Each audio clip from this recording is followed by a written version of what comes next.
ಎಲ್ಲರಿಗೂ ನಮಸ್ಕಾರ. ನಾನು Mangala Shivappa. Welcome to Sridevi arts. ಯಾವುದೇ ಶುಭ ಸಮಾರಂಭಗಳಾಗಿರಲಿ, ಹಬ್ಬಗಳಾಗಿರಲಿ ಅಥವಾ ಪೂಜಾ ಕಾರ್ಯಕ್ರಮಗಳಾಗಿರಲಿ, ದೀಪವನ್ನು ಹಚ್ಚದೆ ನಾವು ಯಾವ ಕಾರ್ಯಕ್ರಮವನ್ನು ಕೂಡ ಮಾಡೋದಿಲ್ಲ.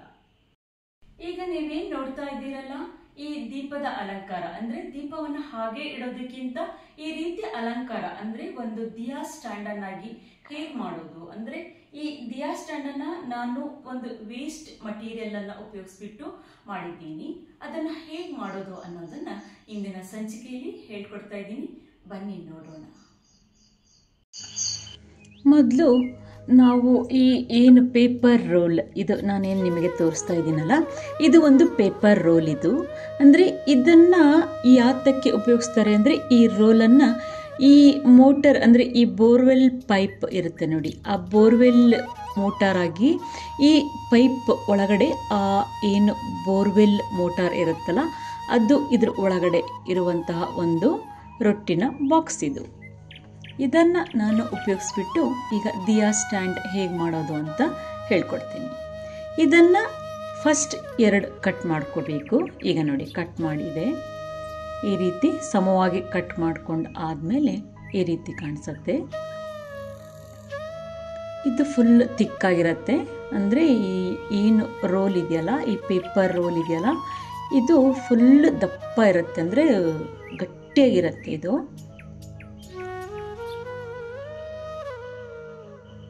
ಈಗ ಕಾಣಿಸ್ತಾ ಇದೆ. ನಾನು ಇದನ್ನು ತಗೊಂಡೀಗ ಒಂದು ದಿಯಾ ಸ್ಟ್ಯಾಂಡ್ ಹೇಗೆ ಮಾಡೋದು ಅಂತ ಹೇಳ್ಕೊಡ್ತೀನಿ. ಇದು ನೋಡಿ ರೋಲ್ ಎಷ್ಟು ದಪ್ಪ ಇದೆ ಅಲ್ವಾ, ನೋಡಿ ಸುತ್ತಲೂ ನೋಡಿ ಎಷ್ಟು ದಪ್ಪ ಇದೆ.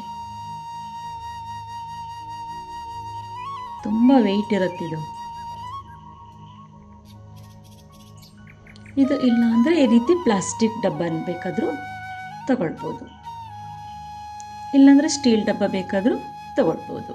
ಸ್ವಲ್ಪ ಅಗಲವಾಗಿರಬೇಕಷ್ಟೇ, ಡಬ್ಬ ಸ್ವಲ್ಪ ಅಗಲವಾಗಿರಬೇಕು. ಈ ಪ್ಲಾಸ್ಟಿಕ್ ಡಬ್ಬ ಆದರೆ ಲೈಟ್ ವೆಯ್ಟ್ ಇರುತ್ತಲ್ವಾ, ಬಿದ್ದು ಹೋಗ್ಬಿಡುತ್ತೆ, ದೀಪ ಇಟ್ಟಾಗ ಬಿದ್ದು ಹೋಗ್ಬಿಡುತ್ತೆ. ಸೊ ಅದಕ್ಕೆ ಏನು ಮಾಡಬೇಕಂದ್ರೆ, ಈ ರೀತಿ ಪ್ಲಾಸ್ಟಿಕ್ ಡಬ್ಬಕ್ಕೆ ಫಸ್ಟ್ ನಾವು ಸ್ವಲ್ಪ ನೀರನ್ನು ತಗೊಂಡು, ಇದಕ್ಕೆ ಈ ರೀತಿ ವೈಟ್ ಸಿಮೆಂಟ್ ಸಿಗತ್ತೆ. ಈ ವೈಟ್ ಸಿಮೆಂಟನ್ನು ಇದರೊಳಗಡೆ ಹಾಕಿಬಿಟ್ಟು ಲಿಕ್ವಿಡ್ ಮಾಡಿಬಿಟ್ಟು ಈ ದೋಸೆ ಹಿಟ್ಟಿನ ಹದಕ್ಕೆ ಇದನ್ನು ಕಲಿಸ್ಕೋಬೇಕು. ಹೀಗೆ ಈಗ ನೋಡಿ ಈ ಲಿಕ್ವಿಡನ್ನು ನಾನು ಇದರೊಳಗೆ ಹಾಕ್ತೀನಿ.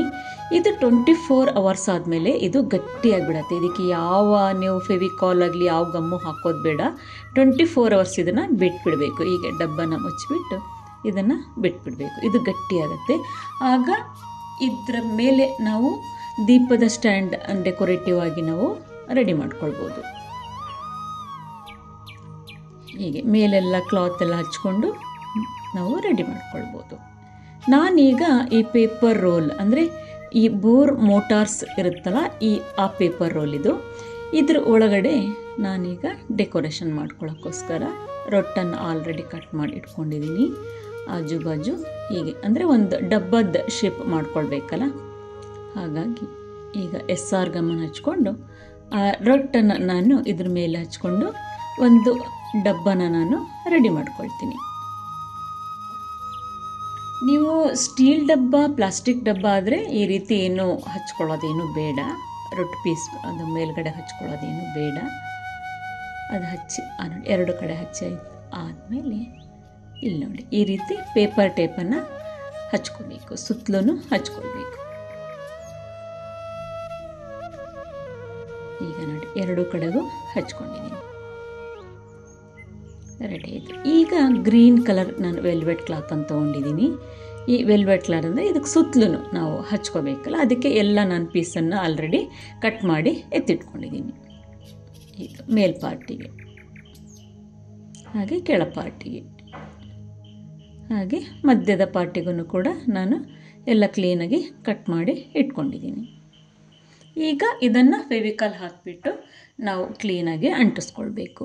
SR ಗಮ್ ಬೇಕಿದ್ರೂ ಹಚ್ಕೊಳ್ಬೋದು, ಇದಕ್ಕೇನು ಸಾಕು ಫೆವಿಕಾಲ್ಗೆ ಇದು ಸ್ಟಿಕ್ ಆಗತ್ತೆ. ಸುತ್ತಲೂ ಸ್ವಲ್ಪ ಗಮ್ ಜಾಸ್ತಿನೇ ಹಚ್ಕೋಬೇಕು. ಈ ರೀತಿ ಫೆವಿಕಾಲ್ ಗಮ್ಮನ್ನು ಹಚ್ಕೊಂಡು ಆಮೇಲೆ ನಾವು ಆ ಕ್ಲಾತ್ ಏನು ಕಟ್ಟಿಂಗ್ ಮಾಡ್ಕೊಂಡಿದ್ದೀವಲ್ಲ ಈ ಪೇಪರ್ ರೋಲಿಗೆ ನಾವು ಇದನ್ನು ಹಚ್ಕೋಬೇಕು. ಹೀಗೆ ಟೈಟಾಗಿ ಹಚ್ಕೊಳ್ತಾ ಹೋಗಬೇಕು.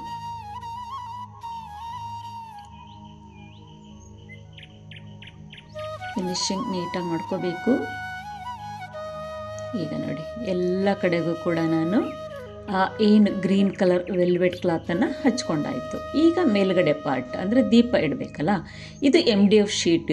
ಈ MDF ಶೀಟಿಗೆ ನಾನು ಆಲ್ರೆಡಿ ಬಟ್ಟೆನ ಕಟ್ ಮಾಡಿ ಇಟ್ಕೊಂಡಿದ್ದೀನಿ. ಸ್ವಲ್ಪ ಜಾಸ್ತಿನೇ ಮಾಡ್ಕೊಂಡಿದ್ದೀನಿ, ಯಾಕೆ ಅಂತ ಹೇಳ್ತೀನಿ.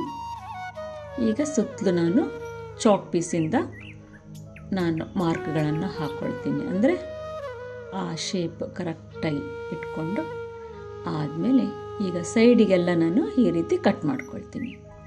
ಅದು ಅಂಟಿಸುವಾಗ ರಿಂಕಲ್ಸ್ ಬರಬಾರ್ದಲ್ಲ, ಸೊ ಹಾಗಾಗಿ ನಾನು ಸೈಡೆಲ್ಲ ಕಟ್ ಮಾಡ್ಕೊಂಡಿದ್ದು. ಈಗ ನೋಡಿ ಹಚ್ಚಿ ಆಯಿತು. ಇದಕ್ಕೂ ಕೂಡ ಪೂರ್ತಿ ಹಚ್ಚಿ ರೆಡಿ ಮಾಡ್ಕೊಂಡಾಯಿತು. ಮೇಲೆ ಕೆಳಗೆ ಎಲ್ಲ ಹಚ್ಕೊಂಡಾಯಿತು. ಈಗ ಇದು 8.5 ಸೆಂಟಿಮೀಟರ್ ಇದೆ. ಈ MDF ಶೀಟ್ ಮೇಲೆ ಈ ರೋಲನ್ನು ಇಟ್ಬಿಟ್ಟು ಅಂದರೆ ಅಂಟಿಸ್ಕೋಬೇಕಲ್ಲ, ಅದು ಸೆಂಟರಿಗೆ ಬರಬೇಕಲ್ಲ, ಸೊ ಹಾಗಾಗಿ ನಾನು ಅಳತೆ ತಗೊಳ್ತಾ ಇದ್ದೀನಿ. ಎಲ್ಲ ಕಡೆಗೂ ಅಳತೆ ನೀಟಾಗಿ ಅದೆಷ್ಟು ಸೆಂಟಿಮೀಟರ್ ಇದೆ ಅಂತ ನೋಡಿಕೊಂಡು, ಎಷ್ಟು ಇಂಚಸ್ ಬರುತ್ತೆ ನೋಡಿಕೊಂಡು, ಅಂದರೆ ಈಕ್ವಲ್ ಬರಬೇಕು. ಸೆಂಟರ್ ಮಾಡಿ ಅದನ್ನು ಕೂಡ ನಾನು ರೆಡಿ ಮಾಡ್ಕೊಳ್ತೀನಿ. ಈಗ ನೋಡಿ ಎಲ್ಲ ಕಡೆ ನೋಡಿಕೊಂಡೆ ಕರೆಕ್ಟ್ ಅಳತೆ ನೋಡಿಕೊಂಡು ಈ ರೀತಿ ಮಾರ್ಕ್ ಹಾಕ್ಕೊಂಡ್ಬಿಡ್ಬೇಕು. ಆಮೇಲೆ ಅದನ್ನು ಗಮ್ ಮಾಡ್ತೀನಿ. ಆಯ್ತಲ್ವ, ಇಲ್ಲೆಲ್ಲ ಗಮ್ ಮಾಡಬೇಕು, ಎತ್ತಿಟ್ಕೊಳ್ಬೇಕೀಗ. ಈಗ ಇದ್ರ ಸುತ್ತಲೂ ಮತ್ತೆ ಎಲ್ಲ ಒತ್ಕೊಂಡು ಈ ಏನು ರಂಗೋಲಿ ಮ್ಯಾಟ್ ಇದೆಯಲ್ಲ, ಈ ರಂಗೋಲಿ ಮ್ಯಾಟನ್ನು ನಾವು ಸ್ವಲ್ಪನೇ ಗ್ಲೂ ಟಚ್ ಮಾಡ್ಕೊಂಡು, ಆಲ್ರೆಡಿ ಅದರಲ್ಲಿ ಗಮ್ ಇರುತ್ತೆ, ಆದ್ರೂ ಸ್ವಲ್ಪ ನಾವು ಗಮ್ಮನ್ನು ಅಪ್ಲೈ ಮಾಡಿಕೊಂಡು ಈ ಗಮ್ಮನ್ನು ನೋಡಿ ಅಲ್ಲೇ ಹಚ್ಕೊಂಡು ಇದಕ್ಕೆ ಸುತ್ತಲೂ ಹಚ್ಕೊಂಡು ಬಿಡಬೇಕು. ಆಲ್ರೆಡಿ ನಾನು ಉಲ್ಲನ್ ರಂಗೋಲಾದಲ್ಲಿ ತೋರಿಸಿದ್ದೀನಿ. ಉಲ್ಲನ್ ರಂಗೋಲಿ ಎಪಿಸೋಡಲ್ಲಿ ಇದೆ ನೋಡಿ, ಹೇಗೆ ಅಂಟಿಸ್ಕೋಬೇಕು ಅಂತ ತೋರಿಸಿದ್ದೀನಿ. ಮತ್ತೆ ನೋಡ್ಕೊಳ್ಳಿ. ಸ್ವಲ್ಪ ಅಲ್ಲಲ್ಲೇ ಗ್ಲೂ ಹಚ್ಕೋಬೇಕು, ಅಲ್ಲಲ್ಲೇ ಒತ್ತಿಬಿಡಬೇಕು. ಈಗ ನೋಡಿ ಫುಲ್ ಸುತ್ತಲೂ ಹಚ್ಕೊಂಡು ರೆಡಿ ಆಯಿತು.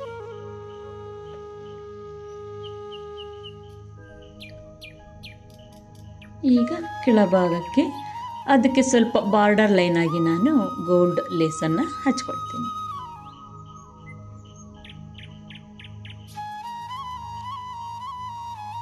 ಗ್ಲೂ ಗಮ್ ಇದ್ರೆ ಗ್ಲೂ ಗಮ್ ಹಚ್ಕೊಳ್ಳಿ, ಇಲ್ಲಾಂದರೆ SR ಗಮ್ ಹಚ್ಚಿದ್ರೂ ಕೂಡ ಕ್ಲೀನಾಗಲ್ಲೇ ಸ್ಟಿಕ್ ಆಗುತ್ತೆ. ಈಗ ಕ್ಲೀನಾಗಿ ಹಚ್ಕೊಳ್ಬೇಕು. ಎರಡೂ ಕಡೆಗೂ ಹಚ್ಕೊಳ್ಬೇಕು, ಅಂದರೆ ಒಂದು ಬಾರ್ಡರ್ ಲುಕ್ ಚೆನ್ನಾಗಿ ಕಾಣಿಸುತ್ತಲ್ವ, ಹಾಗಾಗಿ. ಈಗ ನೋಡಿ ಎರಡೂ ಕಡೆಗೂ ಹಚ್ಚಾಯಿತು.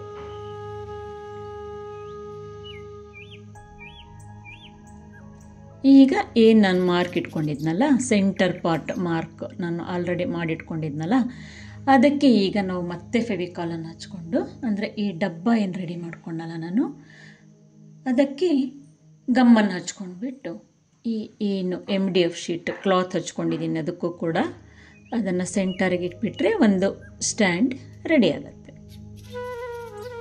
ಆಮೇಲೆ ಇದಕ್ಕೆ ಲೋಟಸ್ ಎಲ್ಲ ಮಾಡಿಕೊಂಡು ಹೇಗೆ ಡೆಕೋರೇಟ್ ಮಾಡೋದು ಅಂತಲೂ ತೋರಿಸ್ತೀನಿ. ಈಗ ಗಮ್ ಹಚ್ಚಾಯಿತು. ಈ ಏನು ಕರೆಕ್ಟ್ ಮಾರ್ಕ್ ಮಾಡ್ಕೊಂಡಿರ್ತೀವಲ್ಲ, ಹೀಗೆ ಉಲ್ಟಾ ಇಟ್ಬಿಟ್ರೆ ಅದನ್ನು ನಾವು ಒಂದು 24 hours ಅಥವಾ 12 hours ಬಿಟ್ಟರು ಸಾಕು. 24 hours ಬಿಟ್ಟರೆ ಅದ್ರ ಮೇಲೆ ಸ್ವಲ್ಪ ವೆಯ್ಟ್ ಆಗಿರೋಂಥ ಯಾವುದಾದ್ರೂ ಒಂದು ವಸ್ತುವನ್ನು ಇಟ್ಬಿಡಬೇಕು. ಇಟ್ಬಿಟ್ಟು ಅದು ಫುಲ್ ಗಮ್ ಡ್ರೈ ಆಗೋವರೆಗೂ ಕೂಡ ನಾವು ಅದನ್ನು ಬಿಟ್ಬಿಡಬೇಕು. ಆಮೇಲೆ ನಾವು ನೆಕ್ಸ್ಟ್ ವರ್ಕ್ ಸ್ಟಾರ್ಟ್ ಮಾಡಬೇಕು. ಈಗ ನೋಡಿ ಇದು 24 hours ಆಯಿತು. ಆದಮೇಲೆ ಇದು ನೋಡಿ ಈ ರೀತಿ ಸ್ಟ್ಯಾಂಡ್ ರೆಡಿ ಆಯಿತು. ಈಗ ಇದ್ರ ಸುತ್ತಲೂ ನಾನು ಡೆಕೋರೇಷನ್ ಹೇಗೆ ಮಾಡೋದು ಲೋಟಸ್ಸಿಂದ ಅಂತ ತೋರಿಸ್ತೀನಿ. ಇದನ್ನು ಸೈಡ್ ಎತ್ತಿಟ್ಕೊಂಡು ಈ ಏನು ಲೋಟಸ್ ಕಲರ್, ಈ ಲೋಟಸ್ ಬಡ್ಸ್ ಸ್ವಲ್ಪ ಇದೇ ಕಲರ್ ಇರುತ್ತೆ ನೋಡಿ ಅಲ್ವಾ, ಅದಕ್ಕೆ ರಿಲೇಟೆಡ್ ಆಗಿರೋಂಥ ನಾನು ವೆಲ್ವೆಟ್ ಕ್ಲಾತನ್ನು ತೊಗೊಂಡಿದ್ದೀನಿ. ಈಗ ಉದ್ದ ನಾನು 6 ಸೆಂಟಿಮೀಟರ್, ಅಗಲ 3.5 ಅಂದರೆ 3.5 ಅಗಲ ನಾನು ತೊಗೊಂಡು ಆಲ್ರೆಡಿ ಒಂದು ರೊಟ್ಟಿ ಪೀಸನ್ನು ನಾನು ಕಟ್ ಮಾಡಿ ಇಟ್ಕೊಂಡಿದ್ದೀನಿ. ಈ ಕ್ಲಾತ್ ಮೇಲೆ ಈಗ ಇಟ್ಕೊಂಡು ಮಾರ್ಕ್ ಹಾಕ್ಕೊಂಡು ಅದನ್ನು ಕಟ್ ಮಾಡ್ಕೊಳ್ತೀನಿ. ಈಗ ನೋಡಿ ಈ ರೀತಿ ಇಟ್ಕೊಂಡು, ಅಂದರೆ ನಮಗೆ ವರ್ಕ್ ಈಸಿ ಆಗಲಿ ಅಂದರೆ ಈ ರೀತಿ ನಾವು ರೊಟ್ಟಿ ಪೀಸ್ ಕಟ್ ಮಾಡಿ ಇಟ್ಕೊಂಡ್ಬಿಡಬೇಕು. ಆಲ್ರೆಡಿ ನಾನು ಲೋಟಸ್ ಆರ್ಟಲ್ಲಿ ನಾನು ನಿಮಗೆ ತೋರಿಸಿದ್ದೀನಿ, ಬ್ಯಾಕ್ ಡ್ರಾಪ್ ಆರ್ಟಲ್ಲಿ ನಾನು ತೋರಿಸಿದ್ದೀನಿ. ಆದರೂ ಇನ್ನೊಂದು ಸಲ ನೋಡ್ಕೊಳ್ಳಿ ಲೋಟಸ್ ಹೇಗೆ ಮಾಡೋದು, ಅಂದರೆ ಲೋಟಸ್ ಮೊಗ್ಗುಗಳನ್ನು ಹೇಗೆ ಮಾಡೋದು ಅಂತ ಈಗ ಇನ್ನೊಂದು ಸಲ ತೋರಿಸ್ತೀನಿ, ನೋಡ್ಕೊಳ್ಳಿ. ಈಗ 2 ಪೀಸ್ ಕಟ್ ಮಾಡ್ಕೊಂಡಿದ್ದೀನಿ. ಈಗ ಇದಕ್ಕೆ ಒಂದು ಕಡೆಗೆ ಮಾತ್ರ ಸ್ಟಿಚ್ ಹಾಕ್ಕೋಬೇಕು. ನಾನು ಆಲ್ರೆಡಿ ಒಂದಕ್ಕೆ ಸ್ಟಿಚ್ ಹಾಕಿ ತೋರಿಸ್ತೀನಿ ಹೇಗೆ ಹಾಕ್ಕೊಳ್ಳೋದು ಅಂತ. ಈ ರೀತಿ ಮಿಷನ್ ಇಲ್ಲದೆ ಇರೋರು ಈ ರೀತಿ ದಾರದಲ್ಲಿ ಹೊಲ್ಕೊಳ್ಳಿ, ಸ್ವಲ್ಪ ದಪ್ಪ ದಾರದಲ್ಲೇ ಹೊಲ್ಕೊಳ್ಳಿ. ಮಿಷನ್ ಇದ್ದರೆ ಈ ರೀತಿ ಸ್ಟಿಚ್ ಮಾಡ್ಕೊಳ್ಳಿ, ಇಷ್ಟೇ. ಇದನ್ನು ಉಲ್ಟಾ ಹಾಕ್ಕೊಂಡು ಸ್ವಲ್ಪ ಕತ್ತರಿಯಿಂದ ತುದಿನ ಕ್ಲೀನಾಗಿ ಶೇಪ್ ಇದು ಮಾಡ್ಕೊಳ್ಳಿ, ಕರೆಕ್ಟ್ ಮಾಡ್ಕೊಳ್ಳಿ. ಈ ರೀತಿ ಕಾಟನನ್ನು ಹಾಕ್ಕೊಂಡು ಒಳಗಡೆಗೆಲ್ಲ ಫಿಲ್ಲಿಂಗ್ ಮಾಡಿಕೊಂಡು ಟೈಟಾಗಿ ಫಿಲ್ಲಿಂಗ್ ಮಾಡ್ಕೋಬೇಕು. ಫಸ್ಟ್ ಸ್ವಲ್ಪನೇ ಹಾಕ್ಕೊಳ್ಳಿ, ಆಮೇಲೆ ಜಾಸ್ತಿ ಹಾಕ್ಕೊಂಡು ಲೋಟಸ್ ಏನು ಮೊಗ್ಗಿದೆಯಲ್ಲ ಅದನ್ನು ರೆಡಿ ಮಾಡ್ಕೊ.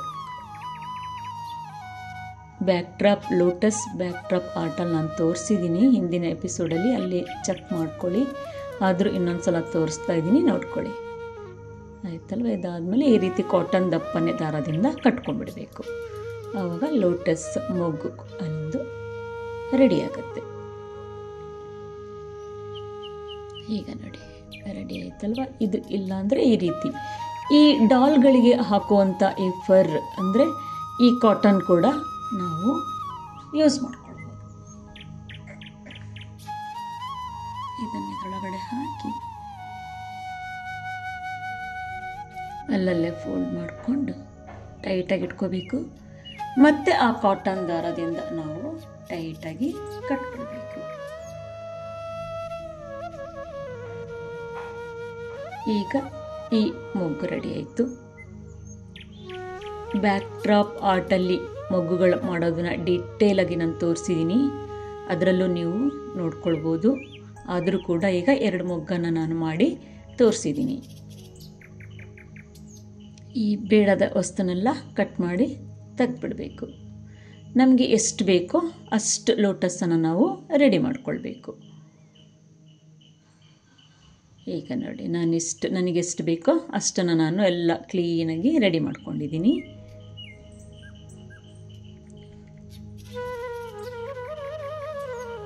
ಈಗ ಇದನ್ನು ಹ್ಯಾಂಗಿಂಗ್ ಮಾಡಬೇಕಲ್ವ, ಈ ರೀತಿ ಹೇಗೆ ಮಾಡೋದು ಅಂತ ನಾನು ತೋರಿಸ್ತೀನಿ. ಈ ರೀತಿ ನಮಗೆ ಮಾಲೆಗಳೆಲ್ಲ ಸಿಗುತ್ತೆ, ಆರ್ಟಿಫಿಷಿಯಲ್ ತೋರಣ ಮಾಲೆಗಳೆಲ್ಲ ಸಿಗುತ್ತೆ. ಅದನ್ನು ಕಟ್ ಮಾಡ್ಕೊಂಡಿದ್ದೀನಿ, ಅಂದರೆ ಆ ಮೊಗ್ಗುಗಳನ್ನಷ್ಟೇ ನಾನು ಕಟ್ ಮಾಡಿ ಎತ್ತಿಟ್ಕೊಂಡಿದ್ದೀನಿ. ಈ ಸರದ ಮೊಗ್ಗುಗಳನ್ನೆಲ್ಲ ನಾನು ಕಟ್ ಮಾಡಿ ಎತ್ತಿಟ್ಕೊಂಡಿದ್ದೀನಿ. ಈಗ ಗೊತ್ತಾಯ್ತಲ್ಲ? ಹಾಗೆ ಗೋಲ್ಡ್ ಮಣಿ, ಗೋಲ್ಡ್ ಗಂಟೆಗಳು, ಲೋಟಸ್, ಹಾಗೆ ಈ ಮೊಗ್ಗುಗಳು. ಅದು ಆಲ್ರೆಡಿ ಆ ಥರ ಹ್ಯಾಂಗಿಂಗ್ಸ್ ಎಲ್ಲ ಸಿಗುತ್ತೆ ನೋಡಿ. ಈ ರೀತಿ ದಾರನ ನಾನು ರೆಡಿ ಮಾಡಿಕೊಂಡು 4 ಕಡೆಗೆ ನಾನು ಸ್ಟಿಚ್ ಮಾಡ್ಕೊಳ್ತೀನಿ. ಯಾಕೆಂದರೆ ಸ್ವಲ್ಪ ಚಿಕ್ಕ ಗಂಟೆ ಅಲ್ವಾ, ಟೈಟಾಗಿ ಮಾಡ್ಕೋಬೇಕು ಕ್ಲಾತು. ಈ ಥರ 4 ಕಡೆಗೂ 3 ಅಥವಾ 4 ಕಡೆಗೆ ಹೊಲ್ಕೋಬೇಕು ನೋಡಿ. ಈಗ ಟೈಟ್ ಆಯ್ತಿದ್ದು. ಈಗ ಈ ಗಂಟೆ ಅದರೊಳಗಡೆ ಹಾಕಿದರೆ ಕ್ಲೀನಾಗಿ ಹೋಗಿ ಕೂತ್ಕೊಳ್ಳುತ್ತೆ. ಈಗ ನೋಡಿ ಕ್ಲೀನಾಗಿ ಕೂತ್ಕೊಳ್ತಲ್ವಾ ಗಂಟೆ. ಅದು ಆದಮೇಲೆ ಈ ಮೊಗ್ಗುಗಳೇನಿತ್ತಲ್ಲ, ಆ ತೋರಣದಲ್ಲಿರುವಂಥ ಮೊಗ್ಗುಗಳು, ಆ ಹೂಗಳನ್ನು ಕಟ್ ಮಾಡಿ ಇಟ್ಕೊಂಡಿದ್ದೀನಲ್ಲ ಅದನ್ನು ಹಾಕ್ಕೊಂಡೆ. ನಾನು 3 ಹಾಕ್ಕೊಂಡಿದ್ದೀನಿ, ಮಣಿನ 2 ಹಾಕ್ಕೊಂಡಿದ್ದೀನಿ. ನೀವು ನಿಮ್ಮ ಇಷ್ಟ ಎಷ್ಟಾದರೂ ಹಾಕ್ಕೊಳ್ಬೋದು. ಆಮೇಲೆ ನಾಟ್ ಹಾಕಿ ಎತ್ತಿಟ್ಕೊಂಡ್ಬರ್ಬೇಕು, ಅಂದರೆ ಮಣಿ ಹೊರಗೆ ಬರಬಾರ್ದಲ್ಲ, ಸೊ ಹಾಗಾಗಿ. ಈಗ ನೋಡಿ ಈ ರೀತಿ ನಾವು ಹ್ಯಾಂಗಿಂಗನ್ನು ರೆಡಿ ಮಾಡ್ಕೋಬೇಕು. ಈಗ ಇನ್ನೊಂದು ತೋರಿಸ್ತೀನಿ ನೋಡ್ಕೊಳ್ಳಿ. ದಾರನ ಗಂಟೆ ಹಾಕ್ಕೊಂಡು ಸ್ವಲ್ಪ ಎಲ್ಲ ಫಿನಿಶಿಂಗ್ ಮಾಡಿಕೊಂಡು ಈಗ ಒಂದು ಕಡೆ ನಾಟ್ ಹಾಕ್ಕೊಳ್ಳಿ, ಹಾಗೆ ಇನ್ನೊಂದು ಕಡೆ ಹಾಕ್ಕೊಳ್ಳಿ. ಒಂದು 2-3 ಕಡೆ ಹಾಕ್ಕೊಳ್ಳಿ, ಅಂದರೆ ಆಪೋಸಿಟ್ ಡೈರೆಕ್ಷನಲ್ಲಿ. ಆಮೇಲೆ ಗಂಟೆ ಹಾಕ್ಕೊಂಡ್ರೆ ಕ್ಲೀನಾಗಿ ಕೂತ್ಕೊಳ್ಳುತ್ತೆ. ಆಮೇಲೆ ಈ ತೋರಣದ ಮೊಗ್ಗುಗಳನ್ನು ಹಾಕ್ಕೋಬೇಕು. ಆಮೇಲೆ 2 ಮಣಿಗಳನ್ನು ಹಾಕ್ಕೊಂಡ್ರೆ ಈ ಹ್ಯಾಂಗಿಂಗ್ಸ್ ರೆಡಿ ಆಯಿತು. ಅದಕ್ಕೆ ಎಷ್ಟು ಬೇಕು ಅಂತ ಮೊದಲೇ ನೋಡಿ ನಾನು ರೆಡಿ ಮಾಡಿ ಇಟ್ಕೊಂಡಿದ್ದೀನಿ. ಈಗ ಇದು ನೋಡಿ ಹ್ಯಾಂಗಿಂಗ್ ರೆಡಿ ಆಯ್ತಲ್ವಾ? ಎಷ್ಟು ಈಸಿಯಾಗಿ ನಮಗೆ ಎಷ್ಟು ಬೇಕೋ ಅಷ್ಟನ್ನು ನಾನು ರೆಡಿ ಮಾಡಿ ಇಟ್ಕೊಂಡಿದ್ದೀನಿ. ಈ ರೀತಿ ಎಲ್ಲ ಹ್ಯಾಂಗಿಂಗ್ ರೆಡಿ ಮಾಡಿಟ್ಕೊಂಡು ಆದಮೇಲೆ ಹೇಗೆ ಅಂಟಿಸೋದು ಅಂತ ತೋರಿಸ್ತೀನಿ ನೋಡಿ. ಎಲ್ಲ ಒಂದು ಟ್ರೇನಲ್ಲಿ ಹಾಕಿಟ್ಕೊಂಡಿದ್ದೀನಿ. ಇದನ್ನು ಈಗ ಸುತ್ತಲೂ ಈ SR ಗಮ್ಮನ್ನು ಹಚ್ಕೊಂಡು ಅದನ್ನು ಅಂಟಿಸ್ಕೊಳ್ತಾ ಹೋಗಬೇಕಷ್ಟೆ. ಜಾಸ್ತಿ ಮುಂದಕ್ಕೆ ದಾರ ತೊಗೊಂಡು ಹೋಗಬೇಡಿ, ಏಕೆಂದರೆ ಆಮೇಲೆ ಆ ಪ್ಲೇಟಲ್ಲಿ ಕಾಣಿಸ್ಬಾರ್ದು ಆ ದಾರ. ಹಾಗಾಗಿ ಎಷ್ಟು ಬೇಕಷ್ಟೇ. ಇದು ನೋಡಿ, ನನಗೆ ಇಷ್ಟಕ್ಕೆ ತಾನೇ ಬೇಕು ಅಷ್ಟಕ್ಕೆ ಮಾತ್ರ ನಾವು ದಾರವನ್ನು ಅಂಟಿಸ್ಕೋಬೇಕು. ಆಮೇಲೆ ಉಳ್ಕಿದ ದಾರನೆಲ್ಲ ಕಟ್ ಮಾಡಿ ತೆಗೆದುಬಿಡಬೇಕು. ಹೀಗೆ SR ಗಮ್ ಹಚ್ಕೊಳ್ತಾ ಅಂದರೆ ನೋಡ್ಕೋಬೇಕು ಎಷ್ಟೆಷ್ಟು ಉದ್ದಕ್ಕೆ ಬೇಕಾಗತ್ತೆ, ಗ್ಯಾಪ್ ಎಷ್ಟೆಷ್ಟು ಬಿಡಬೇಕು ಅಂತ ನೋಡಿಕೊಂಡು ಅಲ್ಲಲ್ಲೇ ನಾವು SR ಗಮ್ಮನ್ನು ಹಚ್ಕೊಂಡು ಅದನ್ನು ಅಂಟಿಸ್ಕೊಳ್ತಾ ಹೋಗಬೇಕು. ಈಗ ಅಲ್ಲೇ ನೋಡಿ ಸ್ಟಿಕ್ ಆಗಿಬಿಡತ್ತದು. SR ಗಮ್ ಅಲ್ವಾ, ಬೇಗನೆ ಅದು ಕ್ವಿಕ್ಕಾಗಿ ಅಂಟ್ಕೊಂಡ್ಬಿಡತ್ತೆ. ಆಯ್ತು, ಈಗ ಮುಗಿತಾ ಬಂತು, ಎಂಡಿಂಗ್ ಸ್ಟೇಜಿಗೆ ಬಂದೆ. ಅಲ್ಲಿ ಇನ್ನೂ ಸ್ವಲ್ಪ ಗಮ್ ಟಚ್ ಮಾಡಿ ಈ ರೀತಿ ಅಂಟಿಸ್ಕೊಂಡ್ಬಿಡಬೇಕು. ಮತ್ತು ಸ್ವಲ್ಪ ಮೇಲಿನ ಗಮ್ ಹಚ್ಕೊಳ್ಬೋದು. ಇದಕ್ಕೂ ಕೂಡ ಮತ್ತೆ ಸ್ವಲ್ಪ ಮೇಲೆ ಗಮ್ ಹಚ್ಕೊಳ್ತೀನಿ. ಜಸ್ಟ್ ಹಚ್ಕೊಂಡ್ರೆ ಸಾಕು ಈ ಥರ. ಆಮೇಲೆ ಬೇಡದ ದಾರಗಳನ್ನೆಲ್ಲ ಕಟ್ ಮಾಡಿ ತೆಗೆದುಬಿಡ್ತೀನಿ. ಇಷ್ಟ ಆಯ್ತಲ್ವಾ? ಈಗ ನೋಡಿ ಸುತ್ತಲೂ ಹಚ್ಕೊಂಡಾಯ್ತು. ಈಗ ನೋಡಿ ಎಲ್ಲ ಸ್ಟಿಕ್ ಆಗಿದೆ ಅದು. ಈಗ ಬೇಡದ ದಾರಗಳನ್ನೆಲ್ಲ ಕಟ್ ಮಾಡಿ ತೆಗೆದುಬಿಡ್ತೀನಿ. ಅಷ್ಟಷ್ಟು ಉದ್ದ ದಾರಗಳು ಬೇಡ ನಮಗೆ. ಸೊ ಹಾಗಾಗಿ ನಾನು ಎಲ್ಲ ಕ್ಲೀನ್ ಮಾಡಿಕೊಂಡೆ. ಈಗ ಈ ರೀತಿ ಪ್ಲಾಸ್ಟಿಕ್ ಪೈಪನ್ನು ತೊಗೊಂಡು ಎಲೆಕ್ಟ್ರಿಷಿಯನ್ ವಯರನ್ನು ಇದರೊಳಗಡೆ ಹಾಕುವಂಥ ಪ್ಲಾಸ್ಟಿಕ್ ಪೈಪ್ ಇದು. ಆಮೇಲೆ ಲೇಸ್ ತೊಗೊಂಡಿದ್ದೀನಿ, ಗೋಲ್ಡ್ ಲೇಸ್, SR ಗಮ್. ಈಗ ಈ ಪ್ಲಾಸ್ಟಿಕ್ ಪೈಪಿಗೆ ಇದು ನಿಮಗೆ ಹಾರ್ಡ್ವೇರ್ ಶಾಪಲ್ಲಿ ಸಿಗತ್ತೆ. ಇದಕ್ಕೆ ಗೋಲ್ಡ್ ಲೇಸನ್ನು ನಾನು ಸುತ್ತಲೂ ಸ್ವಲ್ಪನೇ ಗಮ್ ಅಪ್ಲೈ ಮಾಡಿಕೊಂಡು ಈ SR ಗಮ್ಮನ್ನು ಅಪ್ಲೈ ಮಾಡಿಕೊಂಡು ಸುತ್ತಲೂ ಕೂಡ ನಾನು ಈ ಗೋಲ್ಡ್ ಟೇಪನ್ನು ನಾನು ಹಚ್ಕೊಳ್ತೀನಿ. ಬಾರ್ಡರ್ ಲೈನಾಗಿ ಇದನ್ನು ರೆಡಿ ಮಾಡ್ಕೊಳ್ತಾ ಇದ್ದೀನಿ. ಅಂದರೆ ದಾರಗಳು ಕಾಣಿಸ್ಬಾರ್ದಲ್ವ ಅದ್ರ ಮೇಲ್ಗಡೆಗೆ, ಅಂದರೆ ಸ್ವಲ್ಪ ಅದು ಗ್ರ್ಯಾಂಡ್ ಲುಕ್ಕಾಗಿ ಕಾಣುತ್ತೆ ಅಂತ ಈ ಪೈಪನ್ನು ಈ ರೀತಿ ಡೆಕೋರೇಟ್ ಮಾಡ್ಕೊಂಡು ನಾನು ಹಚ್ಕೊಳ್ತಾ ಇರೋದು. ಆಯಿತು, ಈಗ ಎಂಡಿಗೆ ಸ್ವಲ್ಪ ಹಚ್ಕೊಂಡು ಫಿನಿಶಿಂಗ್ ಮಾಡ್ಕೊಳ್ತೀನಿ. ಈಗ ಎಲ್ಲ ರೆಡಿ ಆಯಿತು. ಈಗ ಮತ್ತೆ SR ಗಮ್ಮನ್ನು ಅಪ್ಲೈ ಮಾಡಿಬಿಟ್ಟು ಇದ್ರ ಮೇಲ್ಗಡೆಗೆ ಕ್ಲೀನಾಗಿ ಹಚ್ಕೊಳ್ತೀನಿ ಅಷ್ಟೇ. ಕ್ಲೀನಾಗಿ ಟೈಟಾಗಿ ಅದು ಕೂರತ್ತೆ. SR ಗಮ್ ಸ್ವಲ್ಪನೇ ಹಚ್ಕೊಂಡು ನಾವು ಫಿನಿಶಿಂಗ್ ಮಾಡ್ಕೊಳ್ತಾ ಹೋಗಬೇಕು. ಈಗ ನೋಡಿ ನಾನು ಹೇಗೆ ಹಚ್ತೀನಿ ಅಂತ. ಅದಲ್ಲೇ ಸ್ಟಿಕ್ ಆಗಿಬಿಡುತ್ತೆ. SR ಗಮ್ ಅದು ಕ್ವಿಕ್ಕಾಗಿ ಆ್ಯಕ್ಟ್ ಆಗುತ್ತಲ್ಲ, ಅಲ್ಲೇ ಕೂತ್ಕೊಳ್ಳುತ್ತೆ, ಕ್ಲೀನಾಗಿ ಅಂಟ್ಕೊಳ್ಳುತ್ತೆ. ಸ್ವಲ್ಪನೇ ಹಚ್ಕೋಬೇಕು, ತುಂಬ ರಾಡಿನೂ ಮಾಡ್ಕೊಳ್ಬಾರ್ದು. ಫಿನಿಶಿಂಗ್ ನೀಟಾಗಿ ಮಾಡ್ಕೋಬೇಕು. ಸ್ವಲ್ಪ ಹಚ್ಕೊಂಡು ಪೈಪನ್ನು ಒತ್ಕೊಳ್ತಾ ಹೋಗಬೇಕು. ಒಂದು ಬ್ಯೂಟಿಫುಲ್ ಆಗಿರುವಂಥ ದಿಯಾ ಸ್ಟ್ಯಾಂಡ್ ಈಗ ರೆಡಿ ಆಗುತ್ತೆ. ದೀಪಗಳನ್ನು ಬೇಕಾದರೂ ಇಡ್ಬೋದು, ನಾವು ಅದ್ರ ಮೇಲೆ ಗಣೇಶನ ಬೇಕಿದ್ರೂ ಇಟ್ಕೊಳ್ಬೋದು. ಅಂದರೆ ಇದು ವೆಯ್ಟ್ ಇರುತ್ತೆ, ಈ ರೋಲ್ ಇದು ವೆಯ್ಟ್ ಇರುತ್ತೆ, ಏನು ಬೀಳೋದಿಲ್ಲ. ಸೊ ನಾವು ಈಗ ಆರತಿ ಬಟ್ಟಲು ಅದನ್ನು ಬೇಕಾದರೂ ಇಟ್ಕೊಳ್ಬೋದು, ಕಳಶನ ಬೇಕಾದರೂ ಇಟ್ಕೊಳ್ಬೋದು, ಪುಟಾಣಿ ಗೌರಿ ಬೇಕಾದರೂ ಇಟ್ಕೊಳ್ಬೋದು. ಆಮೇಲೆ ಪಾತ್ರೆ ಒಳಗಡೆ ನಾವು ನೀರನ್ನು ಹಾಕಿಬಿಟ್ಟು ಹೂವು ಹಾಕಿ ಅದ್ರ ಮೇಲೆ ದೀಪಗಳನ್ನು ಅಲಂಕಾರ ಮಾಡಿನೂ ಇಟ್ಕೊಳ್ಬೋದು. ಈಗ ನೋಡಿ ಇದು ಆಯಿತು. ಈಗ ಇಲ್ಲಿ ಲಾಸ್ಟ್ ಎಂಡಿಗೆ ನಾನು ಸ್ವಲ್ಪ ಹಚ್ಕೊಂಡು ಇಲ್ಲಿ ಸ್ವಲ್ಪ ಇನ್ನೂ ಬ್ಯಾಲೆನ್ಸ್ ಇದೆ, ಇದನ್ನು ಫುಲ್ ಮಾಡ್ಕೊಳ್ತೀನಿ.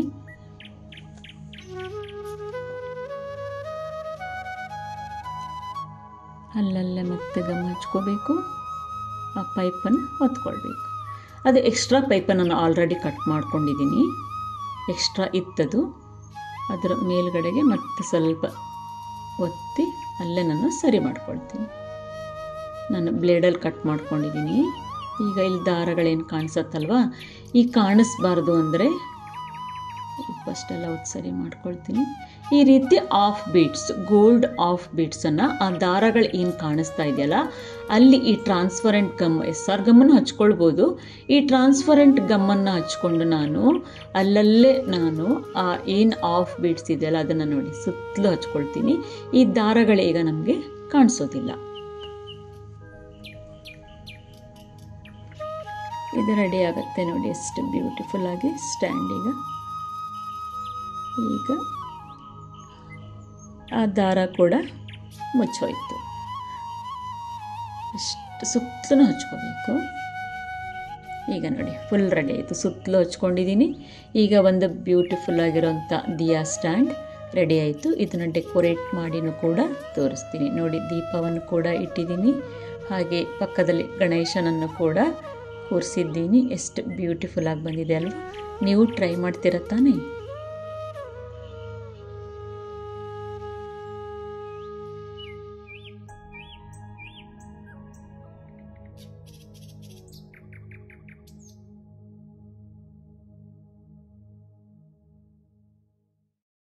ಒಂದು ವೇಸ್ಟ್ ಮಟೀರಿಯಲಿಂದ ದಿಯಾ ಸ್ಟ್ಯಾಂಡನ್ನು ನಾನು ಹೇಗೆ ಮಾಡಿದ್ದೀನಿ ಅನ್ನೋದನ್ನು ನೀವೆಲ್ಲರೂ ನೋಡಿದ್ದೀರಾ ತಾನೆ? ಈ ಸಂಚಿಕೆ ನಿಮಗೆ ಇಷ್ಟವಾದಲ್ಲಿ ಲೈಕ್ ಮಾಡಿ, ಶೇರ್ ಮಾಡಿ, ಕಮೆಂಟ್ ಮಾಡಿ, ಹಾಗೆಯೇ ನನ್ನ ಚಾನಲ್ಗೂ ಕೂಡ ಸಬ್ಸ್ಕ್ರೈಬ್ ಆಗಿ ಅಂತ ಕೇಳ್ಕೊತೀನಿ. ಧನ್ಯವಾದಗಳು.